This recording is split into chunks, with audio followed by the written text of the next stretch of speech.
Hey guys, in today's video, I wanted to share my experience of how I broke into the project management world in just 3 months from being a mainframe developer. And more importantly, how you can become a project manager in just 3 to 6 months. And number one, why did I choose to become a PM? Number two, what steps did I take to move into that next role as a project manager? Number three, how did I get my first project management role? Number four, how you can become a project manager if you're first time or moving or transitioning from your current role into a project management role. And last but not the least, how you can be successful in the project management career after you made the switch. So we're going to cover all that in this video. So stay tuned and keep watching. Don't skip. I'm going to share all the information and the experience that I went through so you can gain insight from it and take your steps to become a project manager. Hello, my name is Nikhil Mohan. I'm a PMP and CSM certified project management professional. In this channel, we talk about project management and I'm here to help answer any of your project management related questions. I also have an online course covering the entire depth of project management tools, processes, and my personal experience and recommendation. More on that later. One of the most frequently asked questions on this channel is how do I get into project management if I don't have enough experience? So I thought I'll make this video explaining how I got into the project management world with zero experience and how you can get some insights from it, because the journey for each individual could be different based on the education and the job background. But just to give you the context, I work in the IT sector and I started as a mainframe developer. So I worked almost 5 to 7 years as a mainframe developer or a technical lead role before switching over to the project management role. And the key question is, how did I become a project manager in 3 months? And the quick answer is, I got my PMP certification. I started studying and got it in 3 months. By having the credential, officially, I'm a project management professional or a PM in the PMI world if you have a PMP certification. So there you have it. Even if you don't have the PM title in your organization, but if you have the credentials, then there is no way that anybody can tell you that you're not a PM. You might not be performing that job at the time, but if you have the education and credentials, you're qualified as a PM and you can go into the interview and perform and get your PM job and you will be successful. That is guaranteed. So let me walk you through my personal example, how I broke into the project management job, and that way you can understand how you need to adjust your career path if you are interested in getting into project management. I was doing mainframe development, COBOL, JCL, and old outdated technology, which is still used in insurance and banking industry all over the world. But I was not seeing any growth for me to continue in that field, because after a certain period, then you would be stagnant and you would have to continue as a project lead or a technical PM just within that area. And if there is no other opportunity for me to apply outside of insurance and banking, then that will limit my career growth. So that's when I decided that I wanted to move into project management, because then it will open up all the industries and not limiting based on technology. So that's one aspect of it. But there is even bigger reason why I need to step into the PM role. So I'm going to break down this video into 5 sections. Number one, why did I choose to become a PM? Number two, what steps did I take to move into that next role as a project manager? Number three, how did I get my first project management role? Number four, how you can become a project manager if you're first time or moving or transitioning from your current role into a project management role. And last but not the least, how you can be successful in the project management career after you made the switch. All right, so the first section, why did I wanted to become a PM?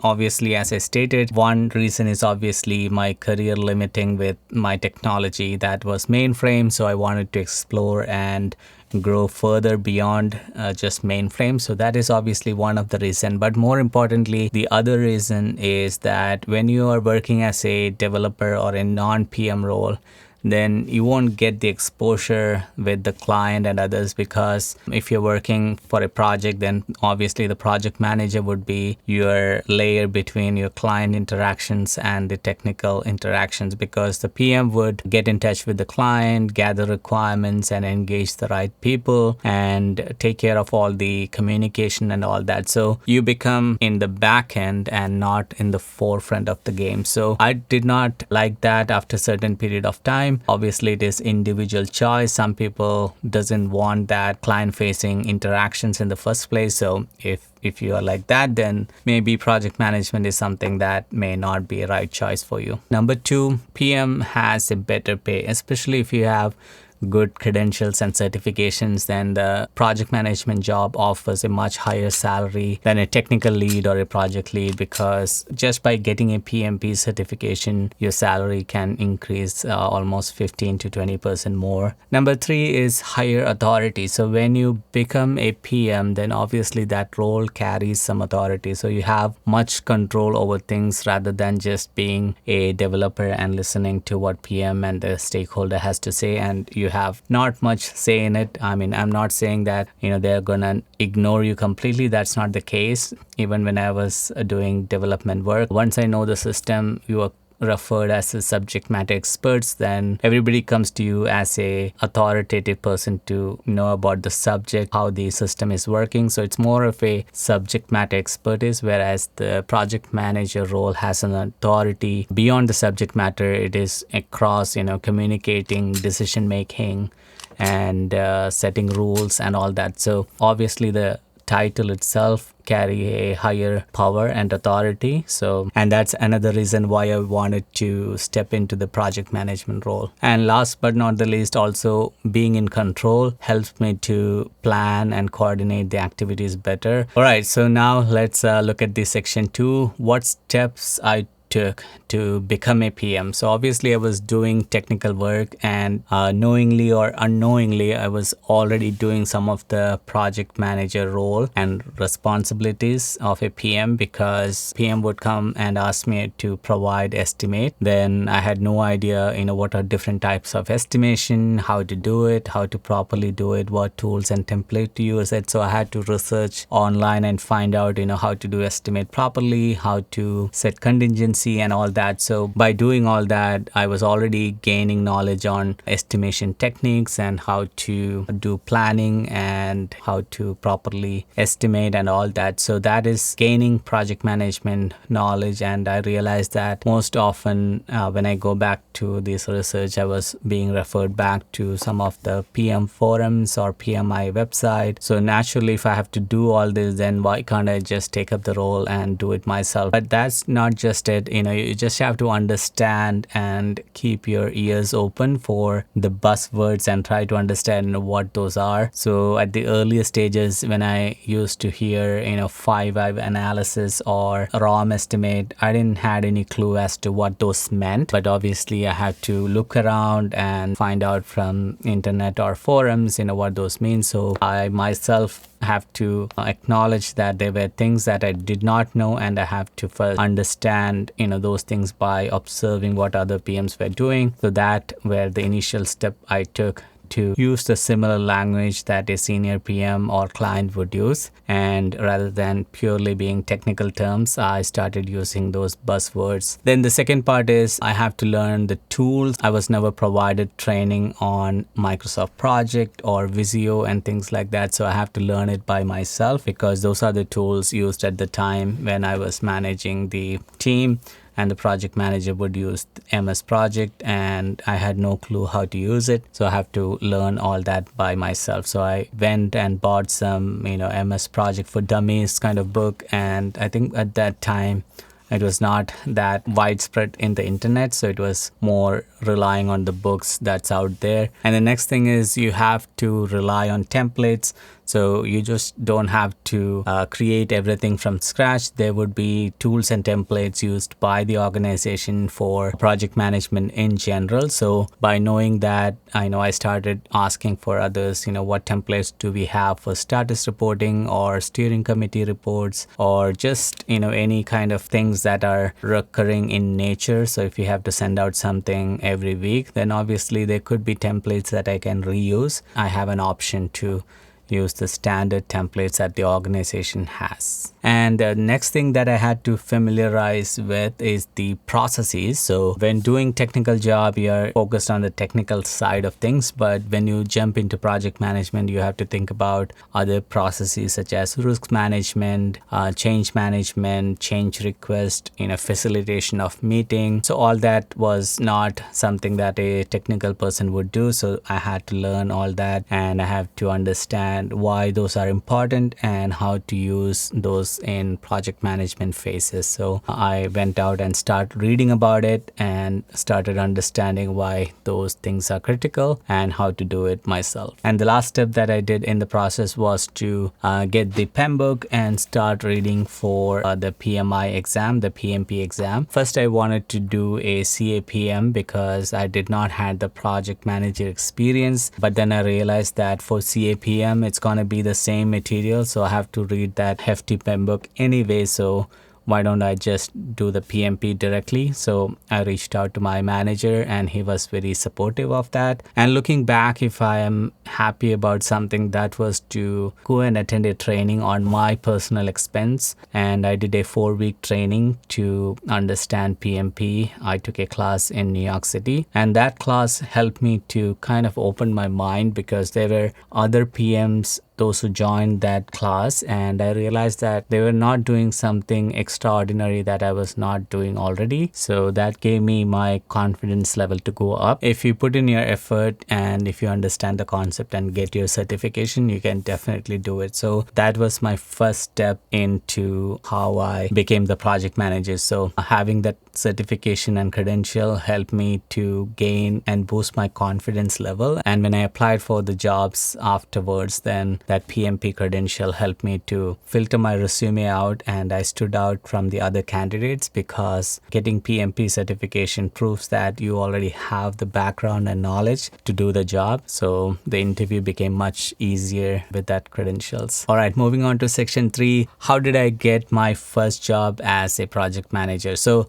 in my case, I was continuing with the organization that I was working with. So they assigned me an internal project, and that was within mainframe. For that project, I was assigned as the project manager, but in the organization level, my title was still a technical project lead. So I went in and delivered and came out in flying colors, and that helped me to establish myself as a project manager because I had to manage all the aspects of being a project manager for that project. And I'm glad that the organization trusted me and assigned that project to me, and that gives them a chance to see if I can perform and deliver, and I'm glad that I did. So that's my experience and that's my background as to how I jumped into the project manager role. But if you're new from the college or if you're coming out as an intern, then I would say that you have other options such as interning as a junior PM. These days there are a lot of recruiters reaching out for junior PM role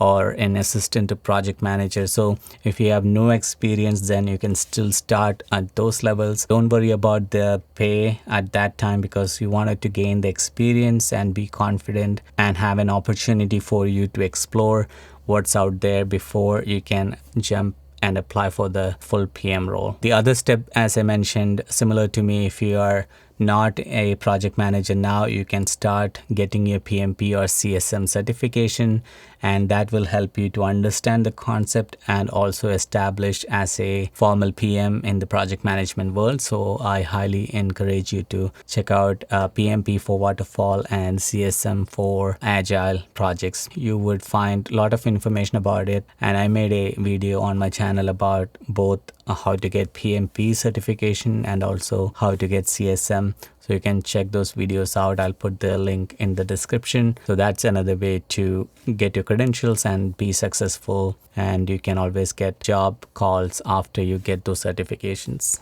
Then look for opportunities that has junior project manager or project coordinator title and apply for that, because in order to get into the project management world, that might be a easiest stepping stone. And you don't have to do that forever. Maybe you can do it for 6 months and then move on to as a full-time PM. I think that's an easy way to get into the market and then show your experience. So if you are new to the project management world, I have an online course. So I'm going to talk about it also because that is really going to help you understand end to end and learn from somebody who has done for more than a decade. So check it out. It's not mandatory that you have to buy the course, but I have seen students taking extreme advantage of the course and they were super happy with the content and the way the knowledge was shared. So feel free to check it out. Again, link in the description below. So moving on to the fifth section, how you can be successful. Let's say you got a job as a junior PM and now you broke into the project management world, but how can you continue to have success in that role? So that is the next step, because easy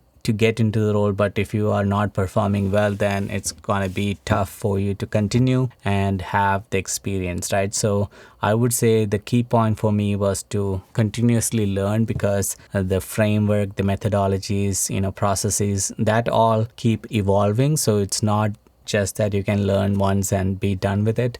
You have to be constantly learning about the best practices that the industry has. And that's what I'm doing with the online course that I'm offering, where I cover the latest and greatest, including the tools. So in the PM world, the tools and techniques changes all the time. So there were time when we were purely using MS Project. These days we are using Jira, Asana, projectmanager.com. There are several other tools apart from just using MS Project. So you have to be very open about gaining the knowledge and learning continuously. So never stop learning. So that is one of the key things to have if you want to be successful as a project manager. Other key piece of information is to understand that when you're doing a PM role, it's not just about the skill set. Out of your 100% work, 85% is going to be towards communication. You should be a great communicator because you are that facilitator between the team and the stakeholder. So you have to be able to communicate upstream and downstream properly, because that is how you make a project successful. So you have to keep managing and maintaining relationship with your team and extended team and across the organization, because those will come handy when you are in a tight situation. So I would say communication is a must, and you should always look to get trained on better communication skills and always nurture your PM talents. Take educations, take online seminars, whatever you can, do it and keep doing it, keep learning it, because that's the only way you can become successful as a project manager. And last but not the least, learn to delegate. When you become a PM, then you are kind of an event coordinator for a marriage, right? You can't do all the jobs. That's why you have different people to do different things. There will be people to arrange the venue. There'll be separate people to do the food, separate team for all the travel, separate team for camera and stuff like that. So you can't be doing all those stuff. That's why as a PM, you should consider yourself as an event manager for a wedding, where you're coordinating all those different pieces, but you're not technically doing those roles. So you have to learn to delegate and make sure that you're delegating it to the team. So all these are covered in my online course, and also the tools that are used for project management, those are covered, and hands-on training is given in the course. So it's a 3-hour course with more than 30 lessons, and it's going to be highly beneficial if you are interested in the project management world. And I'm always updating the content and the templates in that online course. So if you're interested, I would highly recommend to check it out, and that will also help this channel to learn and grow. So that's all for today. So I hope this video helped you in some ways. If it did, give me a like and subscribe to this channel if you haven't already. I'll see you in the next one. Take care. Bye.